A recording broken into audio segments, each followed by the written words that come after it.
शिक्षा के स्तर को सुधारने के उद्देश्य से शुरू की गई सीएम राइज स्कूल योजना एक महत्वाकांक्षी परियोजना है, लेकिन जैसा कि अक्सर होता है, क्रियान्वयन के स्तर पर गंभीरता बरतकर बड़ी से बड़ी महत्वपूर्ण योजनाओं का हश्र पूरा कर दिया जाता है। सीएम राइज स्कूल योजना की स्थिति कुछ ऐसी ही हो रही है। अभिभावक इस स्कूल में अपने बच्चों का एडमिशन तो कराना चाहते हैं, लेकिन नियमों का हवाला देकर बच्चों को प्रवेश नहीं दिया जाता, जबकि जिले के माननीय की सिफारिश से नियम को ताक में रखकर सीएम राइज विद्यालय में प्रवेश दिए जा रहे हैं।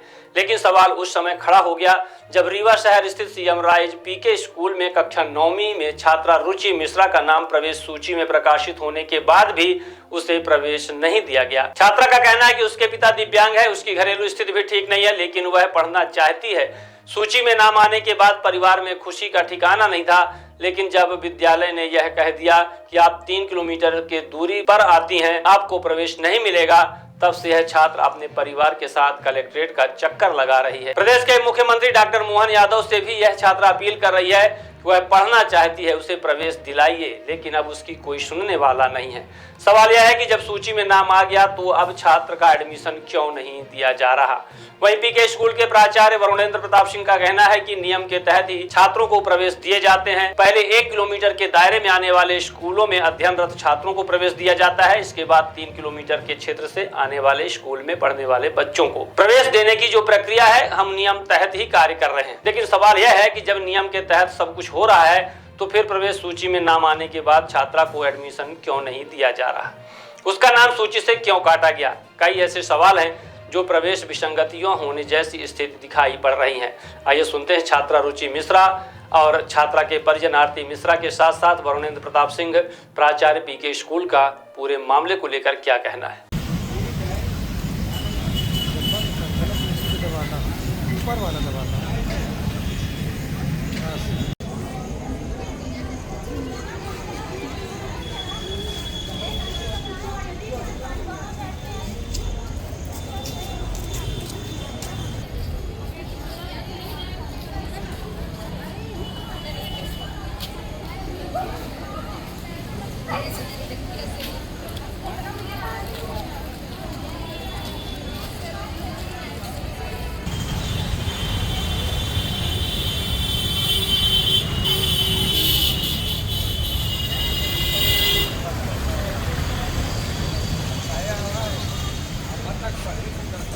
वो भी बहुत ज़रूरी है। देखिए, हम लोग नियम बनाने वाले लोग नहीं, वो तो है ही नहीं है, वो तो आपसी चर्चा हो रही है। इसलिए थोड़ी है क्या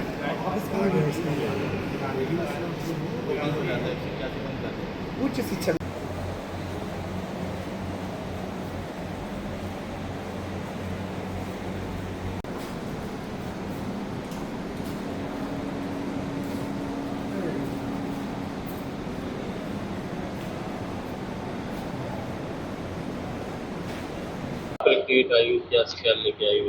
मेरे पिताजी को लकवा मार दिया है और मैं पढ़ाई करना चाहती हूँ। पीके स्कूल में एडमिशन कराने गए तो पीके स्कूल के प्रिंसिपल बोले कि मेरे घर से स्कूल की दूरी 3 किलोमीटर है, तो प्रिंसिपल बोले कि 1 किलोमीटर होगी तभी एडमिशन होगा, ये बोल के और कोई रीज़न नहीं दिए, निरस्त कर दिए मेरा। फॉर्म लिया था तो क्या इस तरह के आपको निर्देश दिए गए थे कि नहीं, ये नहीं बताया गया था। आपने तो एडमिशन के लिए जो हाँ, पर नाम आ गया था लिस्ट में। फिर दूसरे दिन फ़ोन लगा के बोले, जब वो मैप में चेक करे तो फिर बोले कि आपका एडमिशन रिजेक्ट हो गया है। कौन से मार्क से आप कितने मार्क्स पाएंगे आप? 84.83%। कहाँ पढ़ते थे आप? Jesus Christ school, new bus stand के पास। अभी आपने यहाँ कलेक्टर मैडम से मुलाकात की है? हाँ, अभी करे हैं। तो उन्होंने शिक्षा उसके पास शिक्षा अधिकारी के पास भी वो कर दिया है, जाके मिलिए। तो आप क्या कहना चाहती हो, मुख्यमंत्री जी से क्या कहना चाहती हो कि मेरा एडमिशन किया जाए और मेरी पढ़ाई आगे बढ़ाई जाए। किससे चाहती हो आप? मुख्यमंत्री जी से। नागेंद्र मिश्रा है, उनकी पुत्री हैं प्राची मिश्रा।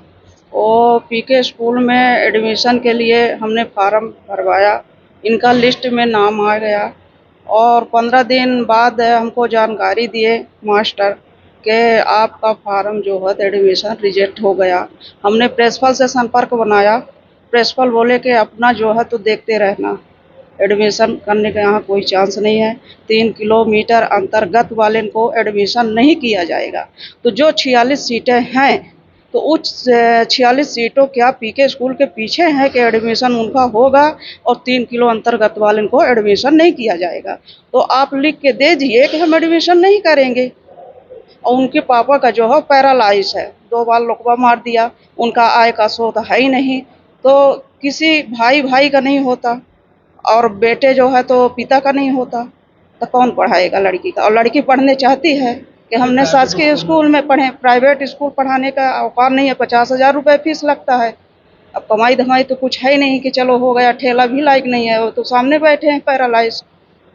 यही समझा। जो मुख्यमंत्री शिवराज सिंह चौहान थे, अब उसके बाद मोहन यादव, जी, वो जी। लाडली को बहुत मानती थी। शिवराज अब मोहन आए हैं, तो क्या मोहन यादव को आप क्या संदेश देना चाहते हैं कि बच्चे हमारी पढ़े? तो हम तो वही जानकारी देंगे कि भैया हमारे प्राइवेट में पढ़ाने का औकात नहीं है, हमारे पास पैसा का आय का स्रोत नहीं है और पिताजी पैरालाइज हैं, तो मुख्यमंत्री द्वारा जो है तो हमको सूचित की जाए। जी जी, कलेक्टर के यहाँ हम आए हैं, कोई एक आवेदन दे दें, अपनी वाली प्रक्रिया हमने कर दे, उससे क्या हमको लाभ मिलता है, तो जानकारी तो हमको देना चाहिए। क्या नाम है? हमारा आरती मिश्रा, मैं बड़ी मम्मी। कितने लोग? हमारे यहाँ जितनी सीट है उसके अलावा जितने आवेदन है वो सब वंचित होंगे हमारे विद्यालय से। हमारी सीमा है, आप देख सकते हैं सामने हमारे जो भवन है विद्यालय का, भवन पूरा डिसमेंटलिंग के फेज़ में है और नए भवन में जितने बड़े हॉल थे हमारे, वो सारे कमरे नए भवन के एरिया में आए, वो सारे डिसमेंटल हुए। माननीय कलेक्टर महोदय के पिछले साल की अपेक्षा करते हैं रिजल्ट पे भी हम बात करें, पढ़ना चाहते हैं, हम लेकिन उनको पढ़ने का बिल्कुल हमारा, देखिए ये भी बात आ जाए, आपने रिजल्ट का नाम लिया, तो हमारी टीम ने, सीएम राइज की जो टीम हमारे शिक्षकों की है, जब ये लोग यहाँ ज्वाइन किए तो हमें 10वीं का रिजल्ट मिला था 33%। हमारे पक्ष को भी रखिएगा आप ठीक से ये रिकॉर्डिंग हो रही होगी ये भी, तो 33% था। और उन्हीं परिस्थितियों में, उसी भवन में, उसी तरह की लैब और उसी तरह के कक्षाओं में हम लोगों ने उस रिजल्ट को 65.4 किया, लगभग डबल किया। 10वीं का रिजल्ट मध्य प्रदेश शासन के लिए बहुत बड़ी चुनौती होती है, हम लोगों ने उस चुनौती को स्वीकार किया और अगले साल हमारा रिजल्ट 77% हुआ 10th का और इस साल 92.3%। तो मैं समझता हूं कि रिजल्ट का जो डाटा है उसके बाद मुझे कुछ कहने की ज़रूरत नहीं है। और आज जबकि पूरा, मैं चाहूँगा कि आप लोग ज़रूर भ्रमण करें, हमारे पास कमरों की बड़ी दिक्कत है, हम लोग 2 शिफ्ट में स्कूल चला रहे हैं। तो जिस तरह से बच्चों की पूरी एक्टिविटीज़, इसके बाद भी पढ़ाई के अलावा भी जो अन्य एक्टिविटीज़ होती हैं, हमारे बच्चे तब भी जा रहे हैं, प्रदेश में जा रहे हैं, नेशनल लेवल भी जा रहे हैं, इसके बाद भी, जबकि कोई जगह हमारे पास नहीं है, पर टीचर्स हमारे तब भी कोशिश कर रहे हैं। अब आप उस बच्चे के मामले को कैसे देखेंगे जो रो रही है? हम देखिए, रोना, अब उस पर हम क्या कहें, हम तो क्या संज्ञान में लेंगे उस मामले को कि आखिर बच्ची की वास्तविक दूरी क्यों, आखिर उसका हटाया क्यों, ऐसा कुछ करेंगे एक प्रचार के नाते? हम प्राचार्य के नाते प्रवेश नीति को संज्ञान में लेंगे। प्रवेश नीति जितना हमें लागू करेगी उतनी दूर तक हम जाएंगे। हमारे लिए हर बच्चा महत्वपूर्ण है और हम किसी बच्चे को अलग से कुछ नहीं कर सकते, हमारे लिए एक एक बच्चा महत्वपूर्ण है। और मैं आपसे निवेदन कर रहा हूं कि रिजल्ट का हमने डाटा आपको बताया, हमारे यहाँ की एक बच्ची मेरिट में भी है, इस साल 12th की मेरिट लिस्ट में हमारी बच्ची है और 8 की बच्ची है, और हमारी एक बच्ची डिप्टी कलेक्टर की भी मेरिट में है जो पास हो चुकी है। तो हम हिस्ट्री से और आज तक के पूरे परिप्रेक्ष्य को जोड़ करके चल रहे हैं। हम लोग अपने यहाँ आर्ट का भी फैकल्टी इतनी बढ़िया चलाना चाहते हैं कि और लोग डिप्टी कलेक्टर बने।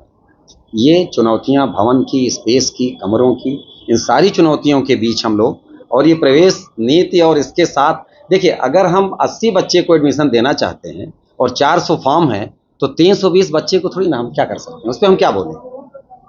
हम तो चाहते हैं कि हम उसको भी लें, और हम क्या बोल सकते हैं बताइए? सिफारिश का दबाव हो, जैसे माननीय अक्सर आपके सामने हम माननीय, हमारे देखिए, पहली बात तो हमारे पहले माननीय उप मुख्यमंत्री जी हैं कि दबाव रहता है, इसके कारण एडमिशन हो गया हमारे बच्चे की, अभिभावक का आरोप रहता है। देखिए, आप मीडिया में हैं, आपके पास भी लोग आते होंगे कि इस न्यूज़ को ऐसे लगा दीजिए, इसको इसकी नेगेटिव छाप दीजिए आप, इसके पक्ष में लगा दीजिए आप। अब मैं इसी में ये भी आपको बता दूं कि मेरा बेटा हिंदुस्तान टाइम्स में, अभी नवभारत टाइम्स, इसमें टाइम्स ऑफ इंडिया में था, हेड ऑफिस में, टाइम्स ऑफ इंडिया से नवभारत टाइम्स में आ गया। और उसके पास बहुत सारे स्टेट्स का है, उससे मैं बैठता हूँ, दिन भर मीडिया की बातें हम लोग करते हैं। आप हमारी इस पर आ जाइए, आप ठीक इशारा कर रहे हैं। तो आपका प्रश्न ये है कि दबाव आता होगा माननीय का, तो दबाव तो आप भी समझ सकते हैं कि आपको भी तो न्यूज़ को लेकर के दबाव आते होंगे कि ऐसा कर दीजिए। पॉजिटिव भी दबाव आते होंगे, नेगेटिव भी दबाव आते होंगे, तो समाज है, इस पे हम लोग क्या कह सकते हैं। और लेकिन माननीयों की जहाँ तक बात है, देखिए हमारे माननीय सबसे पहले उप मुख्यमंत्री जी, हमारे विधायक भी हैं, इस विद्यालय के पूर्व छात्र हैं और उप मुख्यमंत्री हैं। कभी उन्होंने एक भी फ़ोन इस तरह का नहीं किया मुझको कि वरुणेंद्र ये करके हमें बताइए। मैं इतना ही बोलूँगा, एक भी फ़ोन उनका ऐसा नहीं आया कि आप हमें करके बताइए। दे दिया होगा, इस सब की क्या कितना दबाव रहता है? माननीयों का दबाव तो हम नहीं कहेंगे, और इस पे हम ज़्यादा बात नहीं करेंगे। हम अपनी प्रवेश नीति और व्यवस्था पर बात करेंगे। माननीय लोग हमसे बहुत ऊपर हैं और उनको लेकर के हम कोई नहीं, बात उसी पे आ रहे हैं। जैसे आपने कहा, जब कोई बच्चा आपके यहाँ एडमिशन लेने आता है, उस समय जब आप देखिए, दबाव तो सबसे अधिक, हम जिस समाज में रहते हैं तो समाज से अलग तो है नहीं, तो समाज का हर कोई जिससे जुड़ा रहता है वो अपेक्षाएं रखता है, तो सामाजिक संबंध है अपनी जगह। हमारा तो दायित्व है, जो व्यवस्था सरकार ने दी है, जो प्रवेश नीति है।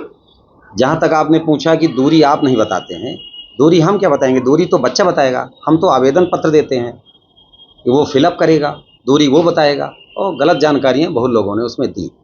अभी आज ही एक ताज़ा मामला सामने आया है जी, कलेक्ट्रेट में। एक बच्ची गई है, उसके पिता दिव्यांग हैं और वो मतलब लड़की रो रही है, पढ़ना चाहती है। अब दिव्यांग का कोई कोटा होता तो हम लोग दिव्यांग में रख देते, कोई कोटा तो है नहीं। की दूरी बता के उसका नाम सूची से हटा दिया गया है, तो क्या जानकारी आप तक है ऐसी?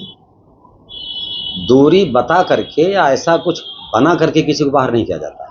दूरी, पहली बात तो आवेदन पत्र में अभिभावक दूरी बताता है, हम लोग उस दूरी को चेक करते हैं। अगर किसी ने 2 किलोमीटर लिखा हुआ है, लेकिन उसके विद्यालय का हमने गूगल से, जो भी हमारे पास तकनीक उपलब्ध है उससे हमने देखा, हमारे यहाँ ऐसे बहुत केसेज मिलेंगे, हम आपको दिखा सकते हैं कि कोई बच्चा चौराहा का है, उसने 2 किलोमीटर लिखा, 1 किलोमीटर लिखा, तो जाहिर सी बात है कि अगर हम चौराहा के बच्चे को दे करके और 1 किलोमीटर 2 किलोमीटर वाले को वंचित रखेंगे तो आप कल प्रश्न करेंगे हमसे, क्योंकि वो जानकारी में तो आएगा।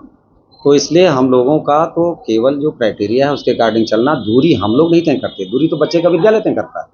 बच्चे की मार्कशीट में नाम लिखा हुआ है। तो कितना पारदर्शिता के रूप में आपने रखा है? हम लोग पूरी कोशिश कर रहे हैं, और ये सबसे बड़ी जो समस्या है हमारे साथ व्यक्तिगत, वो यही है कि हम पूरी कोशिश कर रहे हैं कि हमारी टीम और हम अच्छे से अच्छा प्रवेश की प्रक्रिया को करें। को प्रवेश दिए जाते हैं, क्या मापदंड है और क्या उसकी क्राइटेरिया है? मापदंड हमारी प्रवेश नीति है, और सीएम राइज विद्यालयों के लिए, पूरे प्रदेश के लिए एक निश्चित प्रवेश नीति है, उस पर हमको चलना होता है। और उसमें बड़ा स्पष्ट ये है कि पहले तो शासकीय विद्यालयों के जो बच्चे आपके इच्छुक हों, और उसके बाद प्राइवेट के बच्चों, लेकिन उसमें किलोमीटर का एक बंधन है कि पहले हम 1 किलोमीटर के बच्चे को देंगे प्रवेश, और उसका जो अध्ययनरत संस्था है वो हमारे विद्यालय से 1 किलोमीटर की दूरी पर जितने लोग होंगे उनको अलग छांटेंगे हम, 2 किलोमीटर पर जो है उसको छांटेंगे, 3 किलोमीटर पर उसको अलग छांटेंगे। 1 किलोमीटर में जितने बच्चे हमारे आ गए, बचती है सीट, हम 2 किलोमीटर पर जाएंगे, फिर बचती है सीट तो हम 3 किलोमीटर पर जाएंगे। और अगर आवेदन अधिक हैं तो लॉटरी करेंगे, हम किसी को अपने से नहीं सेलेक्ट करेंगे, और जितने पे हमारी सीटें फिलअप हो गई उतने पे हम रुक जाएंगे। और इसके बाद हम एक निहायत टेम्परेरी सूची जारी करते हैं, इस सूचना के साथ कि अगर आप सारी अर्हताएं पूरी करते हैं, इसमें जैसे एक अपार आईडी है, बिना उसके बोर्ड कोई काम नहीं करेगा, नामांकन नहीं देगा हमको। पेन नंबर होता है, टीसी, कई बार विद्यालयों से टीसी नहीं मिल पाती उनको। तो अगर ये सारी अर्हताएं वो पूरी करते हैं, जो अभिलेख और जो नियमानुसार उनका जो भी बिंदु है हमारे प्रवेश नीति के, अगर वो इसमें आते हैं तो हम उनको स्थायी प्रवेश दें। और अगर इसमें कोई कमी, उन्होंने गलत जानकारी दी हमको, दूरी की गलत जानकारी दी, या अभिलेख उनके पूरे नहीं हैं, टीसी नहीं मिली, तो हम उनके प्रवेश को मान्य नहीं कर पाते, क्योंकि हमें आगे उसी बच्चे का हित देखना पड़ता है। जैसे 9वीं का कोई बच्चा है तो उसका बोर्ड में नामांकन होना है, नामांकन में स्पष्ट निर्देश है बोर्ड की, बिना अपार आईडी के नामांकन नहीं हो। आईडी ही वही है, उसी से वो ट्रांसफ़र होगा हमारे। तो हम लोग जब देख लेते हैं कि हाँ ये बच्चे के सारे डॉक्यूमेंट्स हैं, उसके बाद उसके प्रवेश को हम स्थायी करते हैं। विसंगतियाँ हो सकती हैं इसमें जो आप कह रहे हैं? देखिए, विसंगतियों पे हम इसलिए बात नहीं करेंगे कि ये मध्य प्रदेश शासन की सीएम राइज सेल की प्रवेश नीति है, हम लोग उस पर प्रश्न नहीं खड़ा कर सकते। नहीं, विसंगतियों का मतलब ये है कि जो 1 किलोमीटर 2 किलोमीटर 3 किलोमीटर की जो पूरी एरिया है उसका क्या सही ढंग से पालन हो रहा है कि नहीं, इसको लेके कैसे आप? हम लोग अपने स्तर से पूरा प्रयास कर रहे हैं कि नियम कायदे से हम लोग चलें। हम इस जिम्मेदारी को मान रहे हैं कि जहां हम लोग बैठे हुए हैं ये शासन की बहुत महत्वाकांक्षी योजना है और प्राइवेट स्कूलों के समानांतर हमको बेहतर एक व्यवस्था देनी है और इसको लेकर के अभिभावकों में बहुत उत्साह है। हम उस जिम्मेदारी को समझ रहे हैं।